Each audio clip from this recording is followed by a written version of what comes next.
চলতি বছর প্রায় 1 লাখ কোটি টাকা বাজার মূলধন হারিয়েছে ঢাকা স্টক এক্সচেঞ্জ। একই সাথে ট্রেডিং ভলিউম কমেছে 30,000, কমেছে ডিএসইর আয় ও মুনাফাও, আর তালিকাভুক্ত হয়েছে মাত্র একটি কোম্পানি। বিশ্লেষকরা বলছেন, চরম আস্থাহীনতা, নিয়ন্ত্রণ সংস্থার অভ্যন্তরীণ কোন্দল ও প্রাতিষ্ঠানিক বিনিয়োগকারীদের অনুপস্থিতি বাজারকে দুরবস্থায় ফেলেছে। একরামুল ইসলাম খানের রিপোর্টে বিস্তারিত।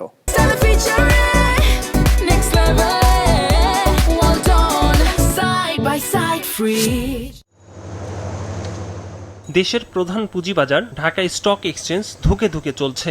বছর জুড়ে অধিকাংশ দিন লেনদেন হয়েছে 300 থেকে 400 কোটির ঘরে, যার কারণে বিনিয়োগকারীদের সাথে লোকসানে পড়েছে ব্রোকারেজ হাউস, মার্চেন্ট ব্যাংকগুলো। ডিএসইর তথ্য বিশ্লেষণে দেখা যায়, চলতি বছর বাজার মূলধন হারিয়েছে 96,000 কোটি টাকার বেশি।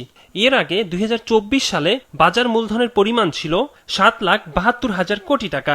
ধারাবাহিকভাবে বাজার মূলধন কমার জন্য আস্থাহীনতা ও প্রাতিষ্ঠানিক বিনিয়োগকারীদের অনুপস্থিতিকে দায়ী করছেন বিশ্লেষকরা।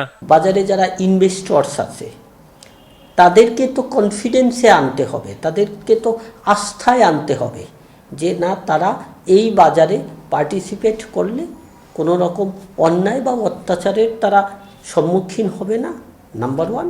নাম্বার 2 হচ্ছে এই বাজারের একটা ভবিষ্যৎ আছে, সেটা কিন্তু ঢাকা স্টক এক্সচেঞ্জ সেই রোলটা প্লে করতে পারেনি।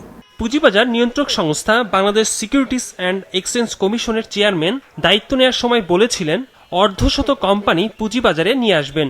আদতে চলতি বছর তালিকাভুক্ত হয়েছে মাত্র একটি কোম্পানি।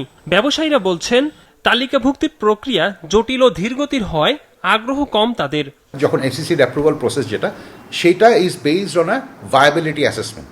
এসিসি মনে করে কিনা যে এখান থেকে যথেষ্ট, এই ইনভেস্টমেন্টে যথেষ্ট রিটার্ন আসবে কি আসবে না, এই ইনভেস্টমেন্টের টাকাটা ফেরত দিতে পারবেন কি পারবেন না, তারা এটা যদি স্যাটিসফাইড হন তখন তারা অ্যাপ্রুভালটা দেন। এই স্ট্রাকচারটা আমি মনে করি আসলে হয়তোবা অ্যাপ্রোপ্রিয়েট না।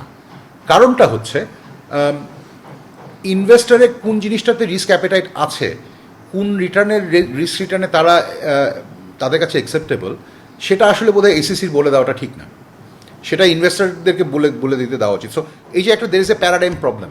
এমন পরিস্থিতিতে কমেছে ঢাকা স্টক এক্সচেঞ্জের আয়।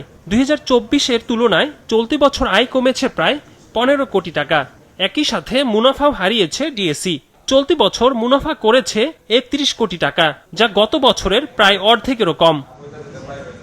একরামুল ইসলাম খান, বিজনেস রিপোর্ট, মাছরাঙা টেলিভিশন।